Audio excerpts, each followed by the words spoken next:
Hey, this is Peter with eXp Realty.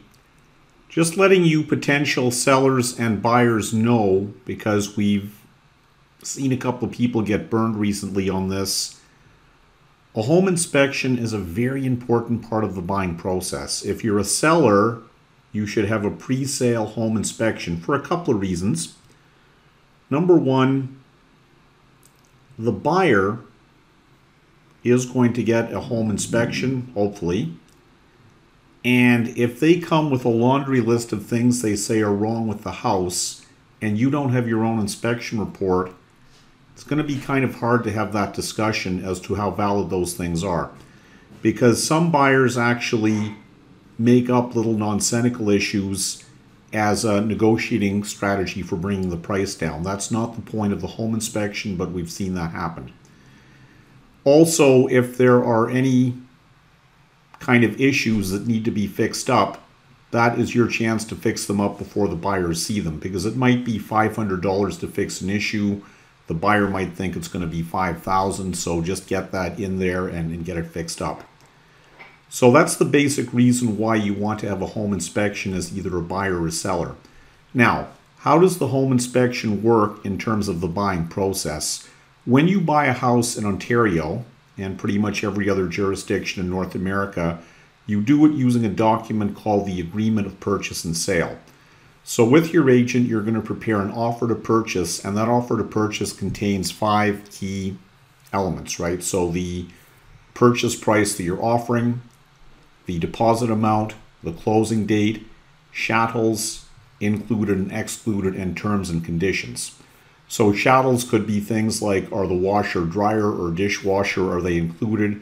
Or if there's maybe a chandelier they want to bring with them, that's an exclusion. And then the other thing we have here is terms and conditions. So customarily, an offer to purchase may be conditional on buyer being able to get financing agreeable to them within 5 days. And other terms we might see are things like, if it's a condo, you want your lawyer to inspect the status certificate. Now, the sort of the standard way that it would work is your home inspection can maybe in the offer to purchase as a term and condition, right? So you might say that buyer has the right to do a home inspection and within 5 days, and if they're basically in simple language, if they're not happy with anything they see there, they can back out of the agreement and get their deposit money back.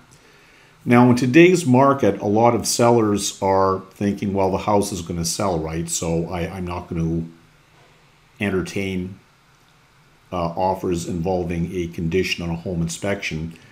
That does not mean that you as the buyer cannot get the home inspection anyway, right? Like if it was my listing and buyer calls and says, we want to do a home inspection, I'd say, great, go in at 2 o'clock and do it. But my seller is not going to be receiving offers with a condition on a home inspection. Right? It's their house. They're free to do or not do whatever they want. But where I've seen buyers get confused now is they think that because they cannot make the home inspection part of the offer to purchase, therefore they can't have the home inspection. Of course they can have the home inspection. How much is it? I'm not going to give you a number. Contact James. I'm going to say it's a really dumb idea to buy a house without a home inspection. Now, if it's in a newer area, that's less of a concern. I know around where I live, which is a kind of an older part of Toronto, some of these houses are 100 years old, right? So you buy the house and the next month you figure out you are exposed to the fact you need to pay $25,000 to replace the sewer or something, because in this area a lot of the sewers are clogging up. If it's a good house and you like the price, that's not a bad thing. I'm just saying the home inspection would notify you of things like that in advance. Anyway, it's Peter with eXp Realty. If I can assist you with any of your questions, be in touch with me, right? Because we want to spare you from nasty surprises. Your home buying experience as well as your home selling experience, whichever side of the transaction you're on, should be happy, and we're here to keep everybody happy. So remember that. Get the damn home inspection. If you are a seller, get a pre-sale home inspection. If you're a buyer, get the home inspection, even if listing agent makes it clear that that's not going to be entertained as a condition of the offer. I'd say, okay, we're not going to put it in the offer. We just want to know. And if the listing agent is indicating the seller does not want to have a home inspection, I would be starting to, that would be your red flag, right? Because there might be cracks in the foundation. There might be things that are kind of going to be a major mess to fix up. There might be, we saw a case recently where buyer purchased firm, no home inspection. Appraiser from the mortgage lender came in and said, you know, what's that stain on the ground?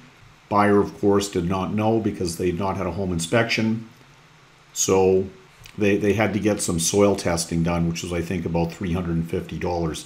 Because the appraiser can say, well, we're not giving you the mortgage, right, unless we know everything that's going on. And I suspect the appraiser had a familiarity with houses in this area. Anyway, long story short, there had been a oil tank. Remember in the old days before gas, sometimes you still see oil heated homes. And the oil tank had been removed improperly. There was soil contamination. And the buyer was now looking at a very major bill. They basically had to have all the soil removed from the area and so on. And that was a major expense. But they were the owner of the house now. They needed the mortgage, so they were in a very unpleasant situation. So we do see horror stories coming up which are totally unnecessary. Now, I'm going to personally endorse James Burin. He's the home inspector I work with all the time. He's very solid and reputable, right? Very consummate professional. So he's the home inspector I would use for any home that I'm buying or getting a pre-sale inspection on. I think he's a great guy. But in all cases, do not buy a house, even if it's a bidding war, right? If they say we're not allowing home inspections, there's always going to be another house coming along, right? You do not want to get saddled with $50,000 or $100,000 of problem down the road later on. Good night. Be in touch with me if I can help you. Take care.